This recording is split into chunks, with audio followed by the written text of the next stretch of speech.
YouTube royalty free music be jumping, doesn't it?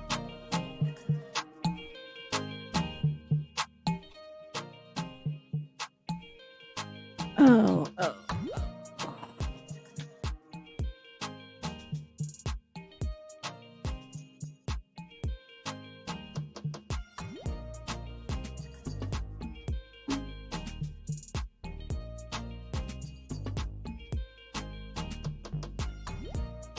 Technical difficulties. No, I'm good. All right, all right, all right.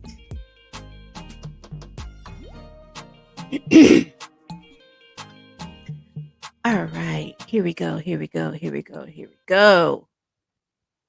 Good morning, good afternoon, and good evening. This is Pamela, and you are watching Pam Entertainment TV, where we review movies, television series, and incidents in pop culture just to see how those incidents affect our daily lives. Listen, mm, we are back. We are back. Let me tell you what we are doing at this point. Let me put my banners up real quick, y'all. I'm so sorry. Acting like I wasn't prepared. All right. You see what we're talking about today. One of my favorite reality shows on Netflix. I know there's a couple of them, but I don't watch a lot of those. I don't know. I don't like to see people real grandiose in their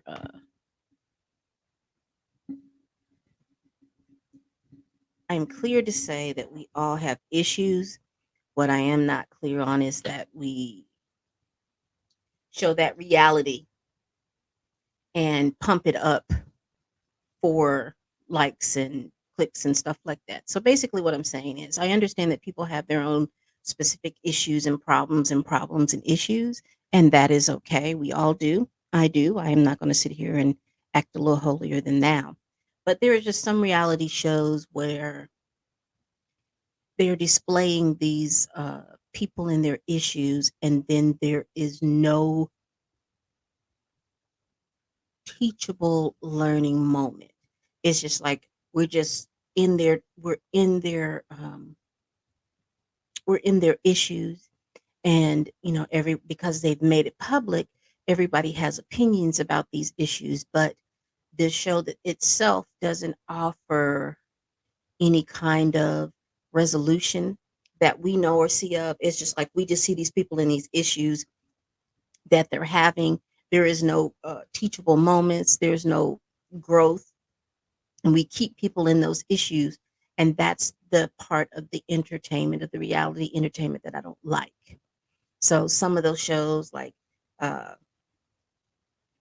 locked was it married locked up or something like that, it's just a lot of stuff going on. And like I said, I know that there's entertainment value in that, but if there is no teachable moments, if there is no healing, if there is just no anything offered other than the fact that we're just going to keep these people in a state of trauma and crisis so that we can glean entertainment from it, I don't like those types of shows, uh, reality shows. um, I used to watch the Housewives of Atlanta, Real Housewives of Atlanta, and the Real Housewives of Beverly Hills. But once the drama became contrived, and they appeared to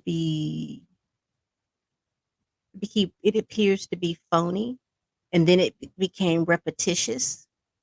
Uh, I would have loved for the franchise to have gotten into the uh, situation of cycling out the housewives. I think if you would have cycled out the housewives, and that would have been at the beginning of the whole franchise, like a housewife is only hell, like what's that group? Menudo. You remember? It's probably still going on, but when I was younger, there was a group called Menudo, and I think there was only like one member that stayed for a long period of time. But usually, when the group member got to be like 18 or 19 or 20, somewhere maybe 21, then that group member had to cycle out, and then they brought in a new member. And I think that member that stayed for a long time. I think he started young. I think they started like 14, 13, 14, and then you can cycle through 21. And most of them, Ricky Martin was part of Menudo, uh, but they would cycle them out. And I think if the Real Housewives franchise had done that, I think it would have been good. But we are not talking about that. But I'm bumping off my soapbox. So let's get back into this. You see what it is? It is Young, Famous, and African, season 2, episode 7, trailer proposal. Now you see that this is just one episode. I think we have gleaned a lot from this episode, but I'm trying to make it so that this video won't be so long. All right. So you saw the debacle, which was the last episode, and Kanye and Zari and Swanky all decided that they needed another trip. Now these people have done some trips, child, and I ain't mad at them. So they decided that they're going to go to Cape Town. So we're going to see Cape Town, and according to Kanye, that Cape Town is pretty much like a Martha's Vineyard or the Hamptons, and so this is where the wealthy come to play. They have yachts, they have uh, beaches, they have all kinds of stuff going on. So this is where the rich comes to play if you're in the continent of Africa. Okay, so they meet at the hotel, and child Swanky is on his bullshit. He's he comes in on his bullshit. Um, he gives Lewis a gift. Now, Nadia clocked it. She was like, "Wait a minute. I already know this gift is not going to be good because it's coming in an Adidas bag. If Swanky hasn't given you a gift that's in a Versace or a Louis Vuitton bag, something's not right." And she was correct. He gives Lewis a gift, and the gift is a t shirt that says 78 persons in you. Be real.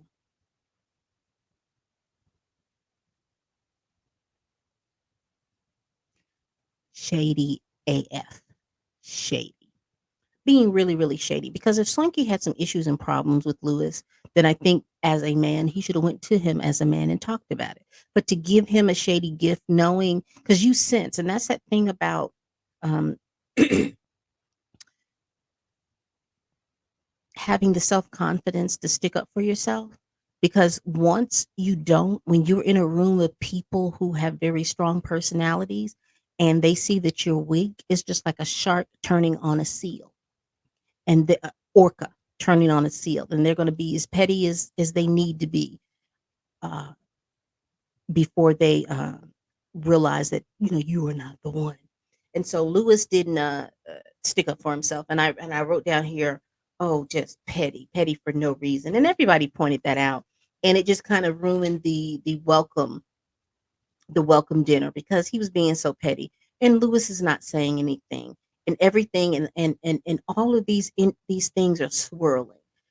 First is the stuff about Bonang, and he's a liar because Bonang says she doesn't remember. Just because she doesn't remember doesn't make Lewis a liar. Then you say, oh, well, now you're hitting on Zari and you want the eggs. And I'll also mention too, when I looked at that, I'm just very disappointed in Fatima. And I'm very disappointed because she is showing that she is has a young mind. And so she is just going along to get along. Because you remember she was like, oh, Bonang is my friend, and she didn't say anything. I don't ever remember Bonang saying that y'all had a friendship in the first place. Uh, but go off. So as it goes on, Andile invites Lewis to talk. So he has Fontina, Lewis, Rosette. I called her Rosalie, but her name is Rosette. And it's Andile. And they started talking about what's going on. And then Fantana goes like, well, you just make everything awkward. And I think you should, she thinks there are people that are ignorant. And that means that you don't know the information. There are people that are dumb. That means that you don't know the information, but you speak as if you know something, or you have a way of speaking to make it seem like you know something, but you don't. There are people that are stupid, that you know the information, but you choose not to apply the information that you know. And then there are people that are knowledgeable, meaning that they get the information, they understand what that is, and then they apply it. Fontana is dumb. Fontana doesn't know the information, and she speaks like she does.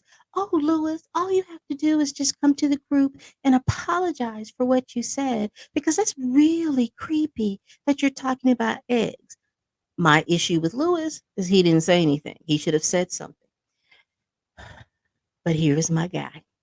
And Dealey is my guy because and Dealey has he has a level of empathy and emotional intelligence that he can pick up on the fact that there's something else about Lewis. And so as they had a little dinner and stuff like that, um, one of the things that Lewis said about Fontana is that she's dull witted, aka dumb.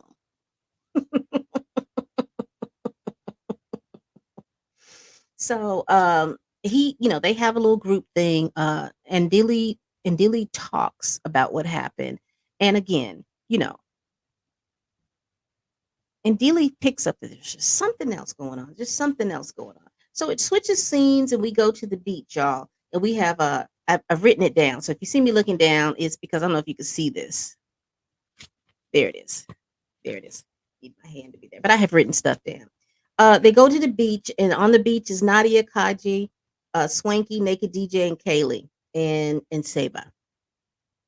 Y'all, why is Kanye out there on that doggone beach in that bubble suit? Now, remember, I told you I clocked her with her gloves. She didn't have her gloves on today, but she was very concerned about her skin and very concerned about her skin getting darker. And you can tell from this particular scene, she took her gloves off, and it was as I expected that she is getting a little darker.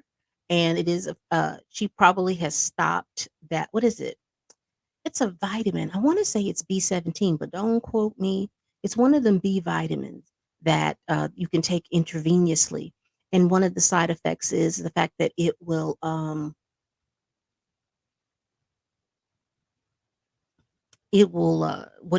whatever function in your body that causes you to have melanin, the dark skin, it will cease it. But it only ceases it unless you're taking it. Once you stop taking it, and over a period of time, it won't. Your melanin will start coming back. Now, how much time does that take? Is it 3 months? Is it 6 months?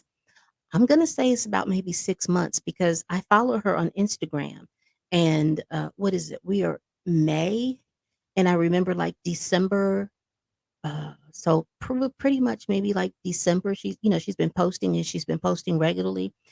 She looked like she did last season, like a ghost. So here we are into and posting pictures. So I am assuming that they recorded this probably the second half of last year. So maybe September, October, November, December. And like I said, I remember her posting pictures, and I did notice a slight change, but I guess by the time they really started to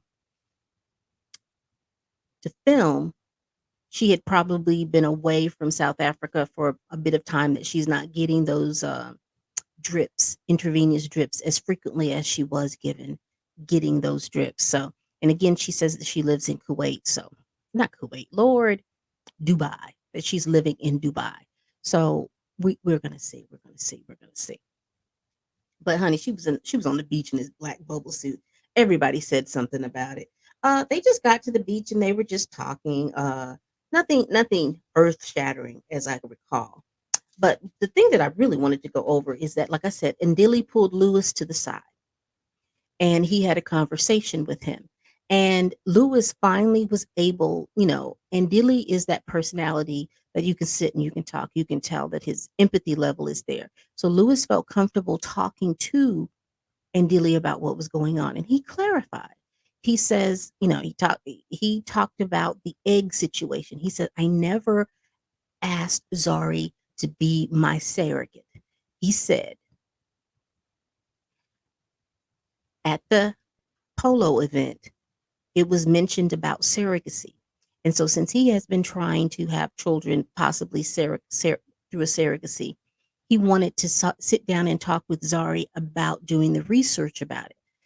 However, he asked Kanye to intervene to ask her, would it be okay to sit down and talk with her about that?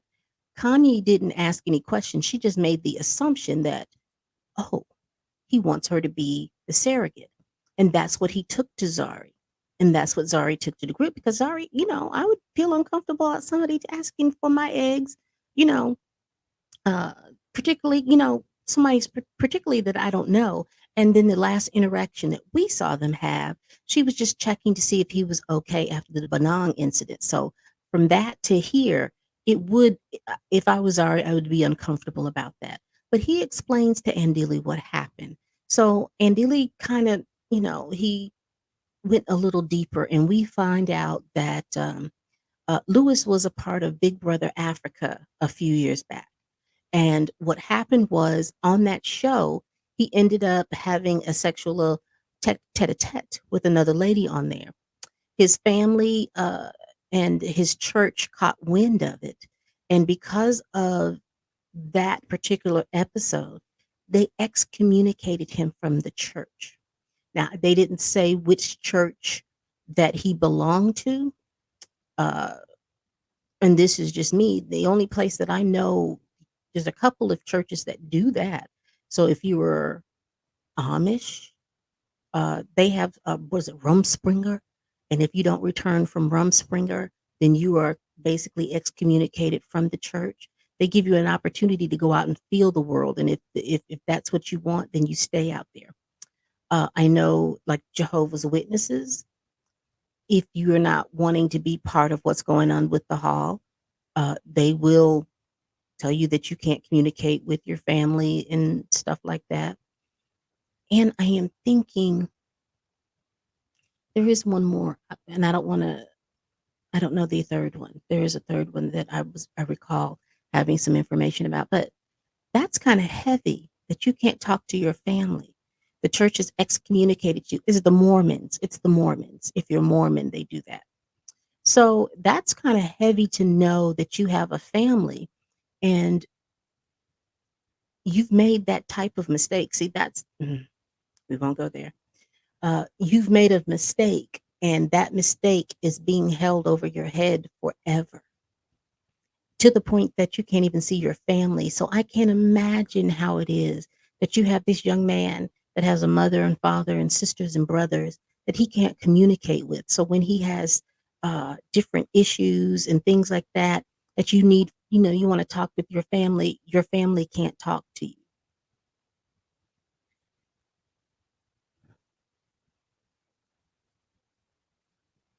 That's the religiosity of it. I don't think that's of God. I don't think that's of Christ. I think that's the religious part of it. That's the part that man puts in there in regards to making sure that there is some level of control over the congregation, and to see, and then they merge it with that, and make you believe that your faith is not as strong. Let's test your faith. I'm going to, as a man, as the leaders in a church, I am going to test your faith by seeing how faithful you're going to be to the church, by telling you that you need to no longer have contact or talk with your family because they made a mistake. Hmm. But you can look at him, and he is very torn up about that. So now I can see this, why makes a big deal about uh, uh, uh, who he is, and all those things. Just his personality, you can kind of see. You have a better understanding about his personality. And shout out to Andile, because he is that person that can get that information out. So he does have that conversation with him, and Andile tells him, you can't just let people control the narrative for you. And Dilly talks with let's get in order. And Dilly and Seba talk, and basically he tries to tell her that he wants to have rekindle the relationship, and she's like, no. If we rekindle the relationship, it's because you want to be with me, not because you're lonely. And then they have a further conversation. So basically, I think that they're just going to keep their relationship as it is, and I think he's going to keep his relationship with Rosette the same. Um, they all meet up again, and Dealey goes over with Swanky about the situation and says that you misunderstood it. You know, Swanky is again in his ass, and he's like, he's lying to you. You don't know if this is how he feels. Why doesn't he do? And and Dealey is trying to tell him, you have to give people an opportunity to speak. People don't will not do, or you can't tell somebody when they're supposed to be able to come to you about something, particularly when you haven't set up the situation that they could. Swanky made it very clear to Lewis that he was not going to be on his side due to what Bonang said, and then this misinterpretation of this Zari and her egg. So Zari, Lewis, Nadia, and Swanky sit down. Lewis explains the situation. They get this understanding, and Swanky's like, "Oh, okay, okay." So then Lewis does tell them about Lewis tells him about what happened with him in the church and stuff like that. So now everybody in the group has a bigger understanding, and they do that on the boat ride. And the only other thing that happened is that Naked sat down with Kaji and asked her about how should he feels like the relationship between him and Kaylee should be going to the next level. She starts talking about, we'll do a trailer proposal, like a movie trailer, and if it goes well and it comes across really well, then you can do the main proposal. And basically that's what he does. Uh, and that was the episode. Good episode. No Annie. No, Annie. When Annie gets confronted by anything and she has to stand before people about what she was confronted with Swanky, she doesn't do that. She wants to let as much time pass through so that she wants as much time to pass through so that people will quote unquote forget about it and won't talk to her about it. That's been her MO since last year, and I think that that will continue to be her MO this year. What did y'all think about this episode? It was a good episode. I appreciate Andile in this episode. Now, I really wish Andile would figure out what he's going to do with his baby mamas, but I appreciate Andile in this episode being the sage of reason. Also, you all see scrolling down the screen, I am almost at 200 subscribers. Y'all help me get to 1,000. And by doing that, please like, comment this video, and subscribe. And also share this video. Share if you care. Tell them Pam Entertainment TV is out here reviewing shows, y'all. Let them know, let them know, let them know. All right. We do this every week. And as always, bye bye.